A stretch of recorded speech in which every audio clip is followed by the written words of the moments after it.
এক নিমেষেই দূর হবে মরিচের মাকড়। তো মরিচের মাকড় দমনে 100% কার্যকরী পদক্ষেপ আজকে আপনাদেরকে নিতে বলবো। সেটি যদি গ্রহণ করেন তাহলেই কিন্তু এক নিমেষেই মরিচের মাকড় দূর হবে। আসসালামু আলাইকুম সুপ্রিয় দর্শকবৃন্দ, আশা করি সবাই ভালো আছেন। আমিও ভালো আছি আপনাদের ভালোবাসায়। সবাইকে প্রীতি ও শুভেচ্ছা জানিয়ে শুরু করছি আজকের ভিডিওটি। তো আজকে কথা বলবো মরিচ ক্ষেতের মাকড় দমন প্রসঙ্গে। তো কিছু ঘরোয়া পদ্ধতিতে এবং কিছু বালাইনাশক পদ্ধতিতে আমরা মরিচের মাকড় আক্রমণ রোধ প্রসঙ্গে আজকে কথা বলবো। তো আপনি যদি এই পদক্ষেপ নেন তাহলে কিন্তু আপনার মরিচ ক্ষেতে একটিও মাকড় থাকবে না। মরিচের মাকড় দমনে আমার প্রাণপ্রিয় কৃষক ভাইয়েরা কিন্তু বিভিন্ন সময়ে বিভিন্ন ধরনের মাকড়নাশক স্প্রে করে থাকে, কিন্তু স্প্রে করার ফলেও মরিচের মাকড় রোধ হচ্ছে না। এটা কেন? সঠিক ঔষধ স্প্রে হচ্ছে না, নাকি সঠিক সময়ে স্প্রে হচ্ছে না, নাকি আমরা সঠিক কারিগরি জ্ঞান থেকে পিছিয়ে আছি? তো কিছু কারিগরি দক্ষতা এবং কিছু কারিগরি জ্ঞান আপনাদের সাথে শেয়ার করব। সেটা বাস্তবায়ন করার পরে যদি আপনি সঠিক সময়ে সঠিক ঔষধ আপনার মরিচ ক্ষেতে স্প্রে করেন তাহলে কিন্তু আপনার মরিচ ক্ষেতের একটিও মাকড় থাকবে না। মরিচ ক্ষেতে যে মাকড় হয়ে থাকে, তো মরিচ ক্ষেতের মাকড় হওয়ার পিছনে সবচেয়ে গুরুত্বপূর্ণ একটা কারণ হচ্ছে হাই টেম্পারেচার। আপনারা দেখতে পাচ্ছেন যে এই মুহূর্তে কিন্তু হাই টেম্পারেচার তাপমাত্রা বহন করে যাচ্ছে। তো এই মুহূর্তে আমাদেরকে কি করতে হবে? হাই টেম্পারেচার কারণে কিন্তু দেখা যায় যে মরিচ গাছে সাদামাছি পোকা, জাপ পোকা, অ্যাফিড পোকা, হোয়াইট ফ্লাই, তো এগুলো কিন্তু মরিচ গাছে আক্রমণ করে। আক্রমণ হওয়ার ফলে কিন্তু এই হাই টেম্পারেচারের কারণে এই মুহূর্তে এই পোকাগুলো কিন্তু কন্ট্রোল হয় না। তো এই পোকাগুলো কন্ট্রোল করতে চাইলে তো আমার মরিচ ক্ষেতের যদি তাপমাত্রা সঠিক থাকে এবং সঠিক একটা মাত্রায় যদি থাকে তাহলে আমাকে কি করতে হবে? মালচিং পদ্ধতিতে মরিচ চাষাবাদ করতে হবে। আমরা যদি মালচিং পদ্ধতিতে মরিচ চাষাবাদ করি তাহলে কিন্তু মরিচ ক্ষেতের স্বাভাবিক তাপমাত্রা বজায় থাকবে। সাদামাছি পোকা, জাপ পোকা, অ্যাফিড পোকা এগুলো কিন্তু মরিচ ক্ষেতে আক্রমণ করবে না। মালচিং ফিল্ম ব্যবহার করার পরে আপনি কি করবেন? মরিচ ক্ষেতে কিন্তু পর্যাপ্ত পরিমাণে পানি ধরে রাখতে হবে। তো মরিচ ক্ষেতে পানি ধরে রাখতে হলে কি করতে হবে?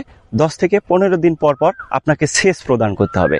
তো আপনি যদি শুধু সেচ প্রয়োগ করেন তাহলে কিন্তু হবে না।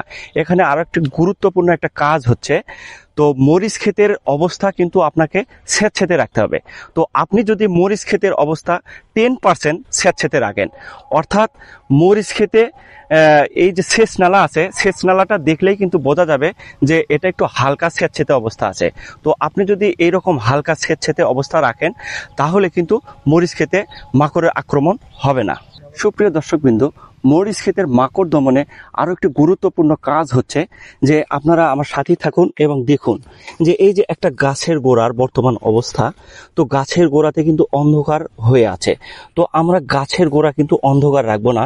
এই যে গাছের গোড়া থেকে যে পর্যাপ্ত পরিমাণে দেখতে পাচ্ছেন যে ডালপালা এবং শাখা প্রশাখা বের হয়েছে, তো এই শাখা প্রশাখা এগুলো ছাঁটাই করে দিতে হবে গাছের গোড়ায় যেন আলো বাতাস প্রবাহিত হতে পারে। তো এইভাবে গাছের গোড়ার ডালগুলো কেটে প্রুনিং করতে হবে। আপনারা যদি গাছের গোড়ার ডালগুলো এভাবে কেটে দিয়ে যদি প্রুনিং করেন এবং গাছের গোড়ায় যদি যথেষ্ট পরিমাণে আলো বাতাস সঞ্চালন হয় তাহলে কিন্তু আপনার মরিচ গাছে দেখা যাবে যে জাপ পোকা, এফিড পোকা, হোয়াইট ফ্লাই পোকা, থ্রিপস পোকা এগুলো কিন্তু বাসা বাঁধতে পারবে না।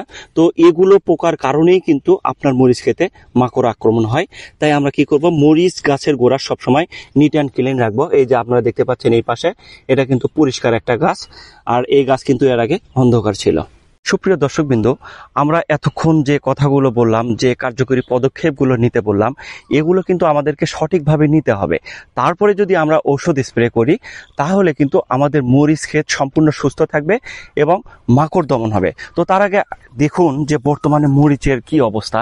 তো এই জমিতে কিন্তু মালচিং পদ্ধতিতে মরিচ চাষাবাদ করা হয়েছে, একটি গাছে কিন্তু মাকড়ের আক্রমণ হয় নাই। তো এখন আমরা কথা বলবো যে আমরা কিভাবে ঔষধ স্প্রে করব। এর সাথে আমরা কিছু ঘরোয়া পদ্ধতি অ্যাড করব। যদি এই ঘরোয়া পদ্ধতি ভাবে অ্যাড করে যদি স্প্রে করি তাহলে কিন্তু আপনার মরিচ ক্ষেতে একটিও মাকড় থাকবে না। আমার হাতে দেখতে পাচ্ছেন এটা একটা বায়ার কোম্পানির প্রোডাক্ট। তো গুণগত মান কিন্তু যথেষ্ট ভালো। মোভেন্টো ও ওবেরন, এর সাথে দেখতে পাচ্ছেন যে সানসিল্ক নামক একটা শ্যাম্পুর পাতা এবং হচ্ছে এই যে বয়স্ক মানুষ ব্যবহার করে ফেন্সিগুল, আপনারা সবাই লক্ষ্য করে দেখুন। তো আমাদেরকে এটা কিভাবে স্প্রে করতে হবে, আমরা কিভাবে প্রয়োগ করব। তো এখন মূল কথায় চলে আসুন যে মোভেন্টো 1 মিলি প্রতি লিটার পানিতে মিশিয়ে স্প্রে করতে হবে এবং এবং ওবেরন 1 মিলি প্রতি লিটার পানিতে মিশিয়ে স্প্রে করতে হবে। তো এই সানসিল্কের পাতা দেখতে পাচ্ছেন 16 লিটার পানির জন্য এক পাতা যথেষ্ট, এবং 16 লিটার পানির জন্য দেখতে পাচ্ছেন এই যে একটা ফেন্সিগুলের একটা বোতল বলে আর কি, তো 16 লিটার পানির জন্য একটা গুলের প্যাকেট যথেষ্ট।